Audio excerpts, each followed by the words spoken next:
Hey guys, what's up? Hope you are good. This is going to be a review of the Amazfit GTS 2e. I have been using this watch for around about a month now, so I have been using it a lot. We are going to see the difference between this watch and the original GTS 2, which was released not long before, but this is a slightly different version with a few changes. It features a temperature sensor, which is not available on the GTS 2. It also features some other changes, an improved battery life, but also some downgrades in terms of some other features that are no longer there. So let's take a look and see what the GTS 2e is like. If you're interested in this watch, stay tuned because I'm about to tell you everything you need to know. Let's go, let's have some fun.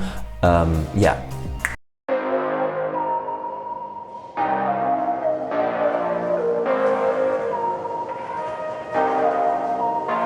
So the GTS 2e comes hot off the trails of the GTS 2, which is obviously a similar smartwatch. They look basically the same, but there are some differences. Let's just go into those differences straight away in case that is what you are wondering. For a start, the GTS 2 features built-in storage, which allows you to store music files onto the watch, which allows you to have offline access to music. It features 4 GB of memory, which is more than enough for hundreds of songs. The GTS 2e does not have any inbuilt storage, so you can only really control music via Bluetooth when connected to your phone.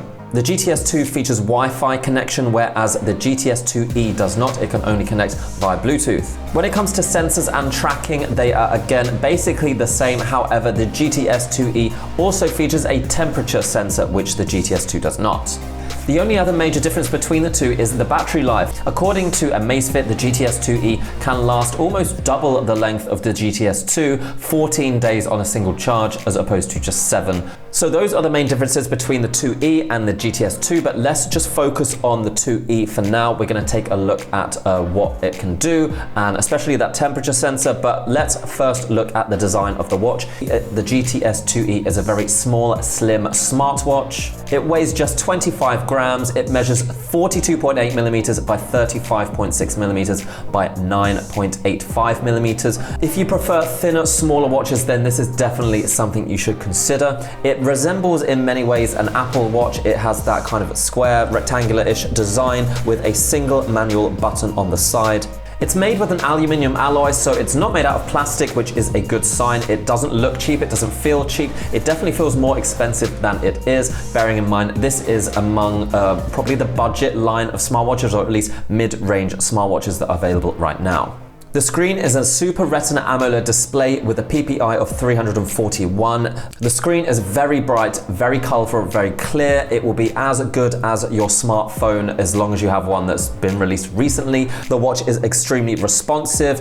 It features an always on display mode, which you can activate. However, I would suggest not doing that because it will drain the battery life. However, it can detect when you are looking at the watch, so every time you raise your wrist, the screen will automatically turn on. So even though it's not always on, it doesn't really matter that much. Now, focusing more on the fitness and health tracking features of the watch. Like I've said before, it's virtually identical to the GTS 2. It features an accelerometer, a gyroscope, a geomagnetic sensor, and a temperature sensor. It also features a heart rate monitor and an SpO2 tracker. So with all of those, it can track quite a lot of health and fitness metrics. The accuracy of these sensors is not the market leader, definitely not as good as a Samsung or a Garmin or a Fitbit. Amazfit are known to be not the best when it comes to tracking health and fitness, I must say.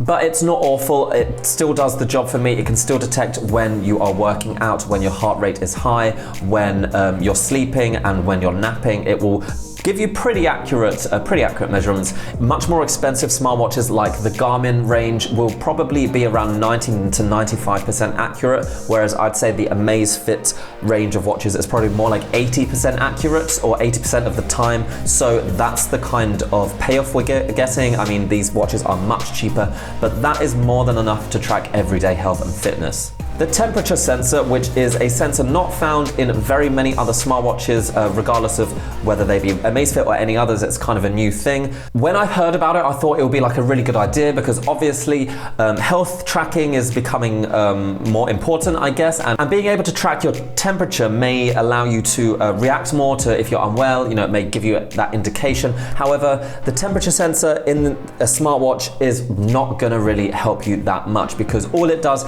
is detect the surface temperature of your skin. If you have a fever, if you are unwell and your body temperature raises, the only way to really accurately detect that is internal body temperature, hence why you put a thermometer in your mouth under your tongue to detect your internal body temperature. That's how you work out if you have a fever and if your body temperature is higher than it should be. Body surface temperature, while I mean it can kind of raise when you're unwell, but it can also go up and down based on just generally how hot you are, how many clothes you're wearing. If you go for a run, if you are outside in the heat, it's going to be much more sensitive. So it's not really that useful in terms of tracking your health, so take it with a pinch of salt. The 2E also features internal GPS for tracking your location, so perfect for running, cycling, anything outside. If you want to track your distance, your routes, obviously it can be put onto a map. So all of those things really awesome to have, and an internal GPS is something that I recommend for anyone who gets a smartwatch. And the accuracy of the GPS is getting better. It's not, again, as good as much more expensive smartwatches. If you want that super high accuracy, you're gonna have to pay quite a lot more. But for the price of the watch, it doesn't do a bad job. It's probably accurate to around about 10 meters or so. Now, bear in mind, the GTS 2E does not feature an app store. You can't expand the functionality like you can with a Apple Watch or a Samsung or some other watches or Wear OS devices. So you are stuck with what you get, but it does feature some other smartwatch features. For example, it features a speaker. No, it doesn't. It features a microphone, which allows you to use the voice activated features, the voice commands, which allows you to start workouts, stop workouts, basically control your watch with your voice. Not always 100% useful all the time. I can't see myself using it a lot, but I have used it a few times at the gym when I didn't want to have to start and stop tracking stuff, so it can have its uses. Apparently, Amazfit is supposed to install Amazon Alexa on here. I'm not sure if they've done it yet. They're supposed to do it in a software update. I don't really use that. I don't use Amazon Alexa. I don't really use any of the voice stuff, but it's there, it's coming, and if you are into that, then that is a feature for you. It also has the built-in sports modes, sports tracking for different kinds of sports, but it basically uses all the same sensors. It just kind of then groups them. It allows you to see progress in certain sports if you want to track a specific activity over a certain period of time. And of course, it features other things like music control. You can control Spotify or any other kind of music you have on your phone. You can view notifications on the watch, but unfortunately, you can't respond to them. You can't action them. You can just see what people have sent you. You can reject calls. There's a calculator, some other random little apps. I mean, you can see the weather, events. There's some widgets. I'm not even sure what that is.